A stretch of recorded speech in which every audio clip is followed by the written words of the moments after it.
He said, "I do," and then walked straight past me, toward her. My maid of honor. My oldest friend.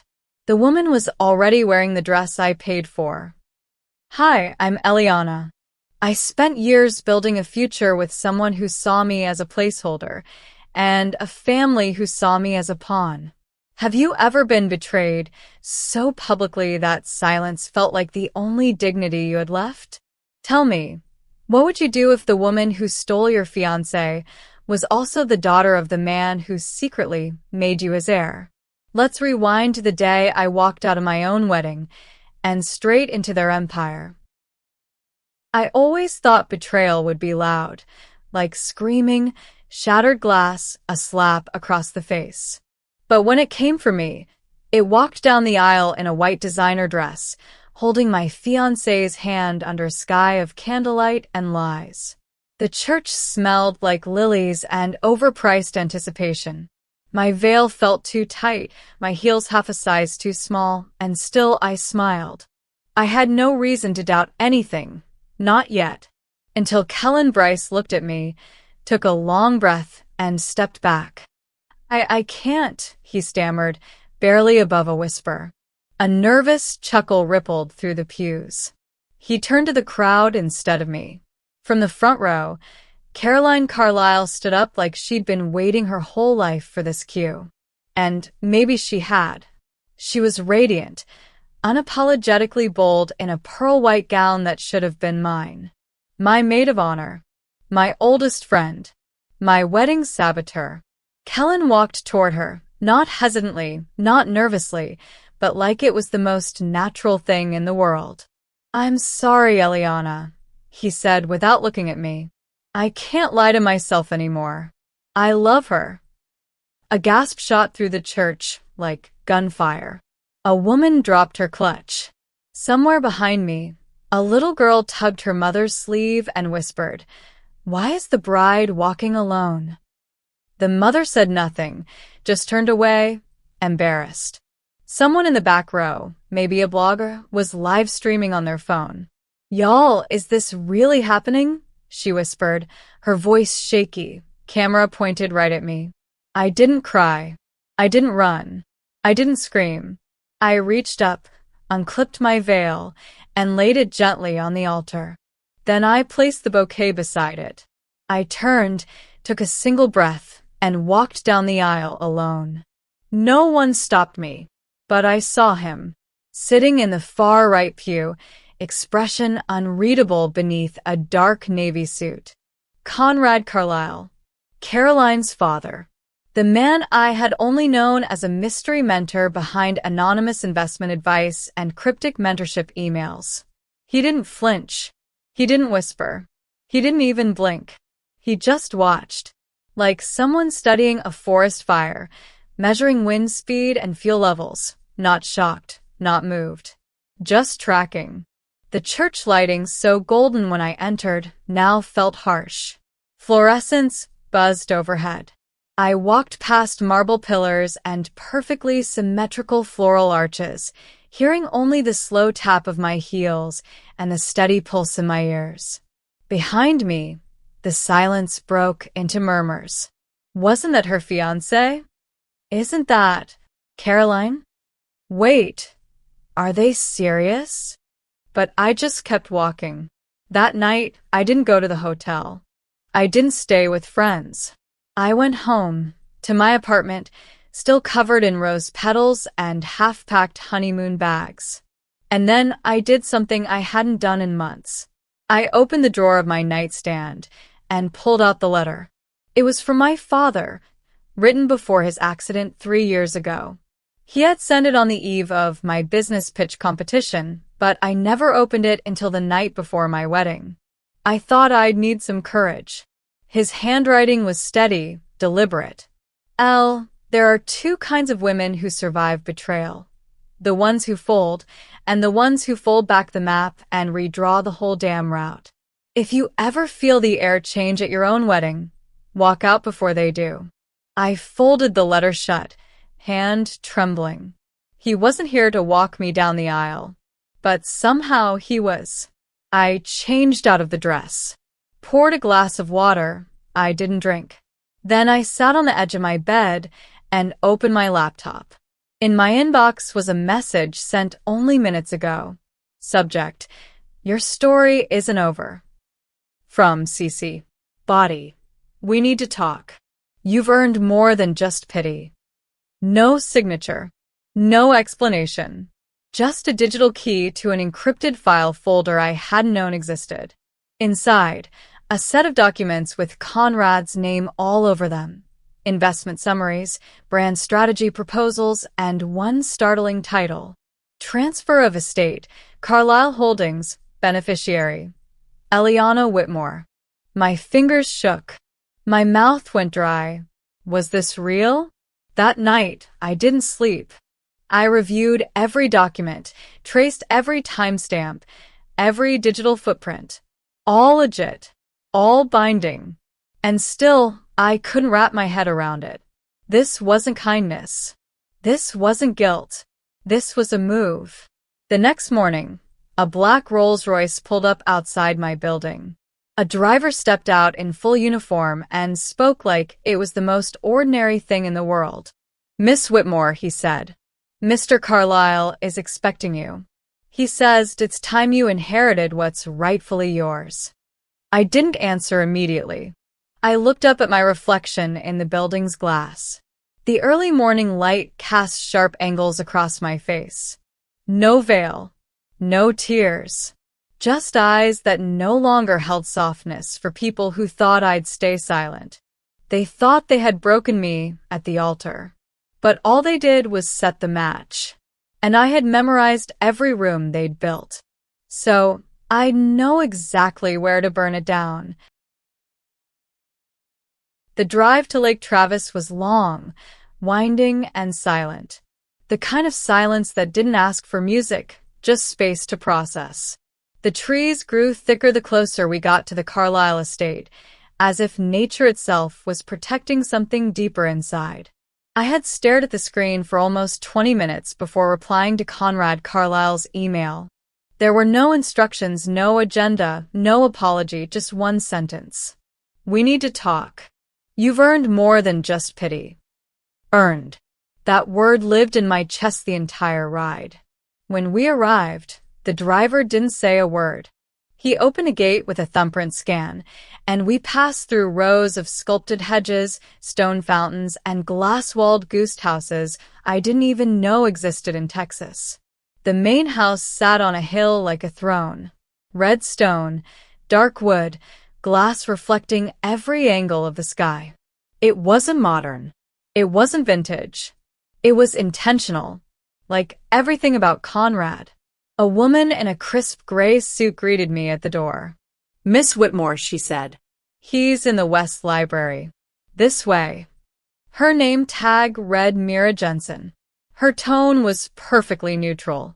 The hallway stretched long, lined with portraits I didn't recognize and names I did: philanthropists, judges, senators. One of them was my grandfather's law professor. Another? My former boss's mentor. These weren't decorations. They were warnings. This was a house built on memory and leverage. When we reached the library, the doors were already open. Sunlight spilled through floor-to-ceiling windows.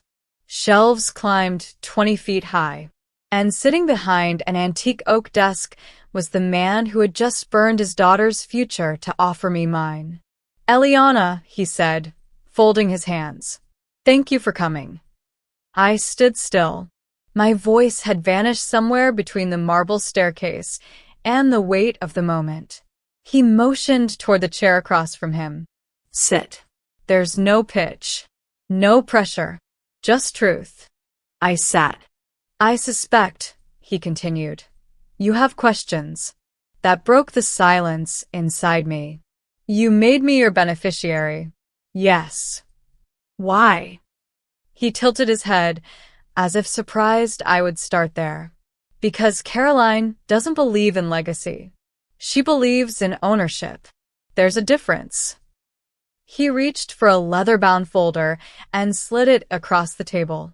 Inside were documents, familiar in format, not in content. A draft of the Carlyle Holdings inheritance adjustment. A digital mentorship agreement signed 3 years ago. My emails, my old, encrypted startup plans, annotated in the margins with notes I had once thought were from a faceless mentor named C.S.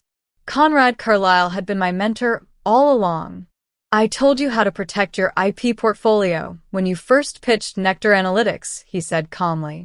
You thought you were emailing a forum admin named Sage7. That was you. He smiled slightly. You caught my eye when you rewrote a licensing clause in Latin to scare off a predatory investor.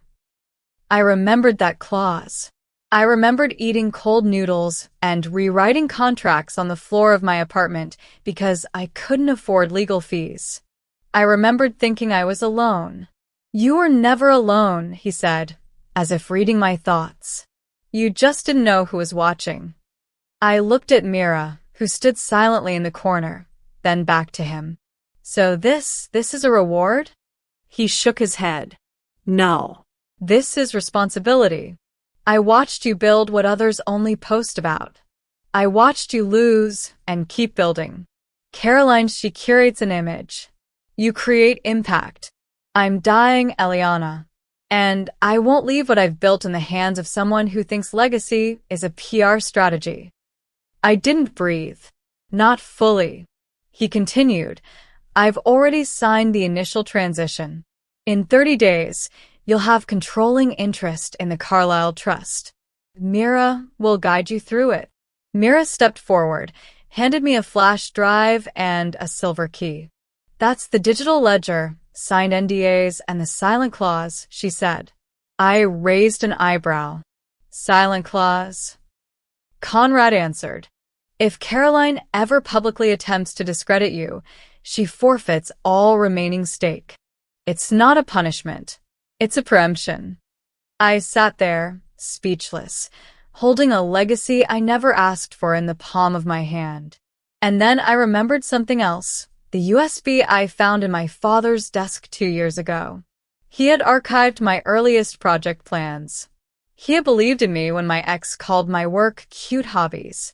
Now Conrad Carlyle, Caroline's own father, was handing me the empire she assumed was hers by birthright. Have you ever realized that the people who were supposed to break you accidentally handed you the key to your rise? That their betrayal became your invitation? If you've ever turned a wound into a weapon, comment number 7 below. Now let's see what happens when I finally use it. There was no comfort in that thought. Only power.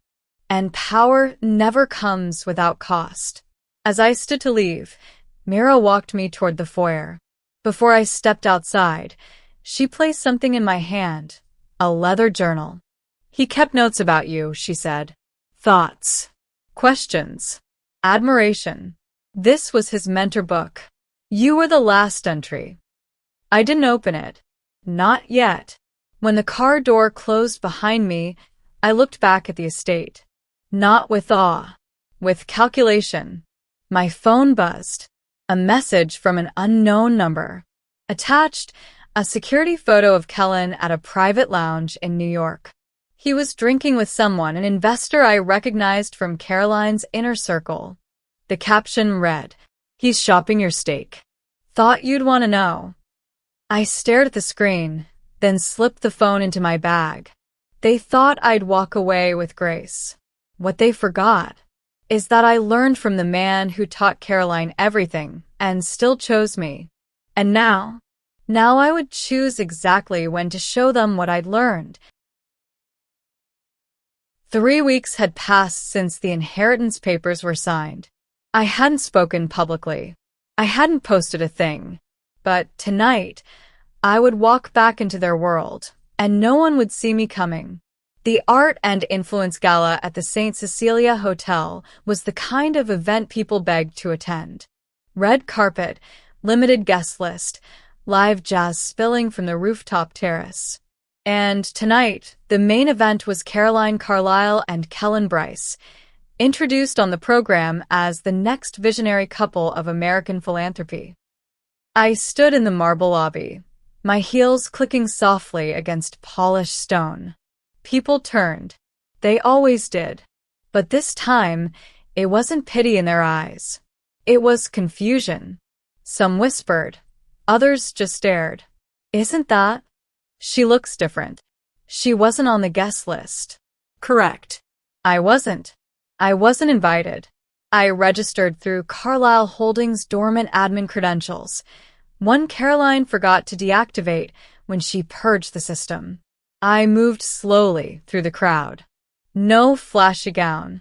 No glittering jewelry. Just a white satin suit and a single pin at my collar, Conrad's. A silver C wrapped around AW. Caroline was already on stage, microphone in hand, face radiant under chandelier light. Kellen stood beside her, smiling like a man who hadn't stolen someone else's dream to wear like a tailored suit. "Thank you all for being here," Caroline said, her voice syrupy and confident. "Together, Kellen and I are launching a new initiative to fund digital equity programs for underserved communities, something deeply personal to us." I nearly laughed. She hadn't cared about underserved anything when we were in college, but she cared about optics. She always had. I stepped forward just as the applause was dying down. One of the ushers tried to block me. I handed him a printed credential with my name, board affiliation, and clearance level. He froze. Let me pass. When I reached the stage, I didn't take the mic. I didn't need it. I pulled a slim leather folder from my bag and held it up. "Apologies," I said calmly, "but I believe the community deserves full transparency on where the equity begins." Caroline turned. The moment she saw me, her smile cracked, but only for a second. "Eliana," she said, voice carefully measured. "What a surprise." "I thought so too," I replied. I handed the folder to the AV technician nearby and whispered, "Slide 2, please." The massive screen behind them flickered. The logo of Carlyle Holdings appeared. Then, effective today, Chair of Inheritance Transition, Miss Eliana Whitmore. Gasps. Actual gasps. The crowd shifted, phones raised. Someone in the audience whispered, "Wait, I thought she was out." I kept speaking. This transition was executed under the Carlyle Legacy Clause, per Conrad Carlyle's signed directive. All charitable initiatives must now pass through updated leadership approval. Kellen stepped forward, confused, stammering something about protocol. I cut him off. "Speaking of protocol," I said, pulling a second page from my folder. "A quick audit of your initiative shows funding was redirected from a suspended educational project I founded 3 years ago. Under my IP." The screen changed again. Photos of a mobile STEM classroom I had built. My handwriting on white boards. A snapshot of Caroline standing in front of it last year with a caption, "Redefining Access, Vision by CC." A lie. Caroline's face went pale. "Some of us build," I said clearly, "others brand, and occasionally steal." The room was dead quiet. Even the jazz trio on stage had stopped playing. I turned to Caroline, leaned in slightly, and whispered, just loud enough for the front row to hear, "You curated the image. I became the image." I walked down the stairs. My heart wasn't racing. It was steady. Because this wasn't revenge. This was realignment. As I passed the catering table, a woman grabbed my elbow. She was maybe 50, elegant, wearing a brooch I remembered from an old congressional gala. "My daughter was in your robotics lab in Waco," she said softly. "You gave her a laptop out of your own pocket. She's at Stanford now." I didn't know what to say. I nodded. Then I kept walking. Outside, the air was cool, heavy with magnolia and Texas dusk. The valet was still bringing cars around when my phone buzzed. No contact name, just a number. And a message. "You embarrassed the wrong heiress." Read the fine print. This isn't over. Attached was a draft legal document, motion to freeze assets, filed by C. Carlyle. So it begins. The first thing I noticed when I walked into the Carlyle Holdings boardroom wasn't the view. It was the arrangement of chairs. Caroline had placed hers at the head of the table, already occupied, arms spread wide, Kellen standing just behind her like a shield. Mine was off to the side, no nameplate. Intentional. I adjusted my blazer, stepped forward, and waited until the murmurs died. Mira entered exactly 3 seconds behind me, clipboard in hand. Composed. Dangerous in the way only calm women can be. Caroline stood and greeted me with the kind of smile you give to house guests you secretly hate. Eliana, she purred. I wasn't sure you'd come. I smiled back. Oh, I never miss family reunions. In the hallway before stepping in, I had reread a line from one of Conrad's final notes. When they try to freeze you out, don't knock. Walk in already holding the deed. He had trained me for this moment long before I ever knew I'd be seated at this table. The meeting began. The agenda had been carefully choreographed. New initiatives, charitable realignment, modernization of executive vision. And then came the reveal. Caroline clicked the remote, and the screens lit up with a new leadership chart. Her name at the top. Kellen's just below as strategic advisor. She kept talking, but no one was listening, because Mira had already uploaded a file to the shared drive. It overrode the slides. New document name. Inheritance Transition Directive, signed and notarized. The shift in the room was subtle but powerful. Chairs creaked. Someone at the far end whispered, "Oh hell," just loud enough to be heard. One board member leaned back, blinking slowly, as if recalculating the entire future in real time. Caroline's fingers tightened around the clicker. Mira cleared her throat. Per Conrad Carlyle's official directive, as filed with the Trust and the Texas Secretary of State, Miss Eliana Whitmore holds majority voting power effective immediately. Caroline let out a nervous laugh. This is absurd. Daddy wouldn't. She caught herself. Wouldn't what? Choose me? Believe in me? Hand me what she thought was hers by default? Kellen jumped in. All charm and business. Perhaps we should revisit the language. I mean, surely there's room for collaborative. No, I stepped forward. There isn't. I turned to Mira. Play the file. She did. It was short, only 13 seconds, but it might as well have detonated a bomb. Conrad's voice filled the room. If my daughter attempts to misrepresent her authority or bypass Miss Whitmore's executive role, she forfeits all privileges. This is not negotiable.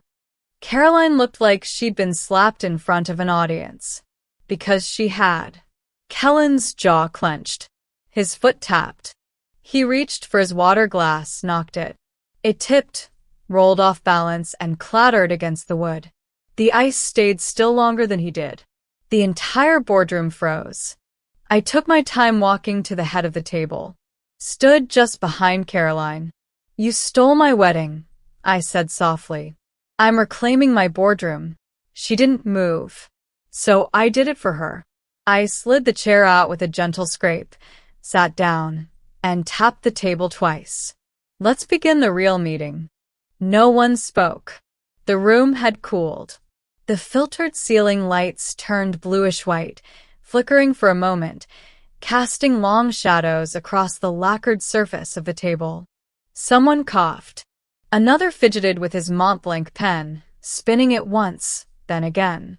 A woman to my left, the same board member who once told me I looked too young for mergers, murmured under her breath, I did not see this coming. For the next 20 minutes, Mira and I went line by line through the financials, restructuring the way Conrad had intended. We paused once for a vote. 3 abstained. 9 approved. Motion carried. Caroline was officially out. Kellen? Demoted to external consultant pending review. As Mira called for adjournment, I glanced across the table. A man in gray, older, conservative tie. He hadn't spoken once. But he was watching me with an expression I couldn't quite place. Before standing, he adjusted his glasses and said quietly, not unkindly, "She has her father's clarity, but she sees further." I didn't gloat. I didn't smirk. I simply did the work. And when the meeting ended, and people began filing out with carefully neutral expressions, Mira leaned in and handed me a slim envelope. "She filed something this morning," she whispered. "Emergency motion. Personal asset injunction."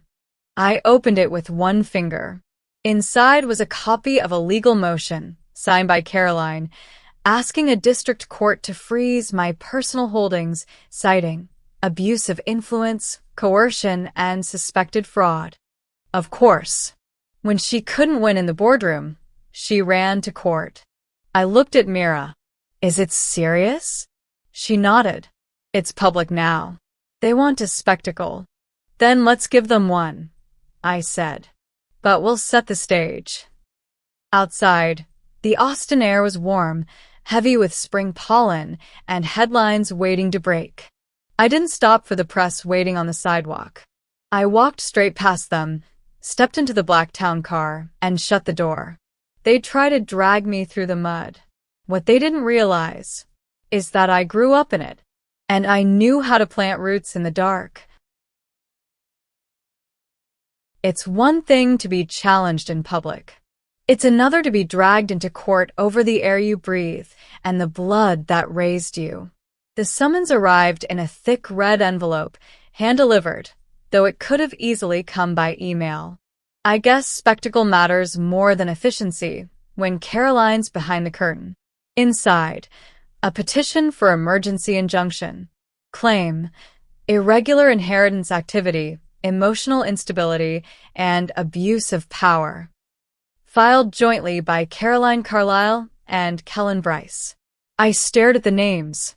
One belonged to the woman who used to braid my hair during sleepovers. The other?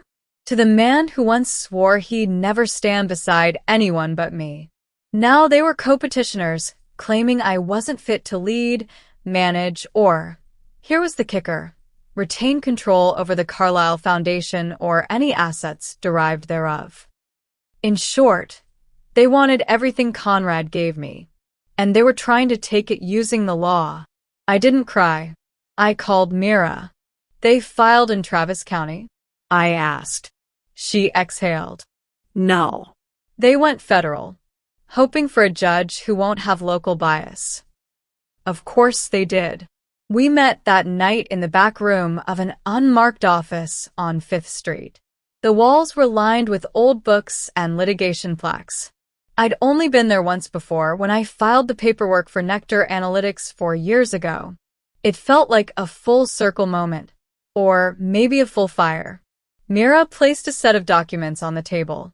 "They're alleging you manipulated Conrad into naming you, that you exploited his mental decline." "He wasn't declining," I said. "I know that, and so do the witnesses. But public narrative doesn't wait for depositions." She flipped to another page. "They're also citing an emotional breakdown during the wedding incident as proof of your instability, claiming you left the venue abruptly and erratically." I laughed. Actually laughed. I left with dignity. They're banking on the fact that no one watched that part. Mira paused. "They've hired Vincent Langston." I stopped breathing. Langston was a trial strategist. Cold. Surgical. Known for turning nuance into knives. The last case I saw him handle ended with a whistleblower losing not just her job, but her reputation. "They're not just trying to scare you," Mira said. "They want to erase you." I looked down at the legal folder in my lap, then back up. Then we give them something they can't redact. The next 2 weeks were a blur. Depositions. Filings. Strategy sessions that lasted until 3 a.m. We called in everyone from Conrad's personal physician to his private accountant. We found dated journals, notarized revisions, audio recordings. Conrad had documented everything. Like he knew this war would come. But none of it mattered if we didn't control the narrative. So, I did something I swore I wouldn't. I called my mother. She picked up on the third ring. "Eliana," she said, cautious. "I need you to testify," I said without preamble. About Dad. About what he told you before he passed. About why Conrad chose me. She didn't answer right away. "I wasn't part of that world," she finally said. "That was your father's side. But they're calling me unstable, manipulative. They're saying I forced Conrad into choosing me." Silence. Then, "You didn't force anyone, Elle. You just didn't wait for permission." I closed my eyes. "Will you come?" Pause. Yes. But not for them. For you. The day of the hearing, the sky opened up like something biblical. Rain pelted the courthouse steps. Reporters huddled under umbrellas. Inside, everything smelled like varnish and stress. Caroline arrived in a gray pantsuit and pearls. Kellen wore the same smile he wore at our engagement party, the one that meant nothing. I sat with Mira at the front. No makeup, no dramatic hair, just a navy suit and the same rosewood pin I wore when I first pitched Nectar. When the judge entered, everyone stood. She was older, sharp eyes, no-nonsense energy. The hearing began. Vincent Langston opened with a masterclass in misdirection. He spoke of family fractures, blurred loyalties, sudden power shifts. He painted me as a young, ambitious woman who knew how to play paternal affection like a violin. Then Mira stood, and she played tape. Conrad's voice. Strong. Steady. "If you're hearing this, it means I'm gone. And if you're questioning my choices, then you never understood me to begin with. I chose Eliana because she earned it, because she remembers that power is a loan, not a birthright." Mira didn't stop there. She called my mother. She called Conrad's physician. She called a retired judge who witnessed the inheritance signature himself. And still, Langston pressed on, until we gave him one more file.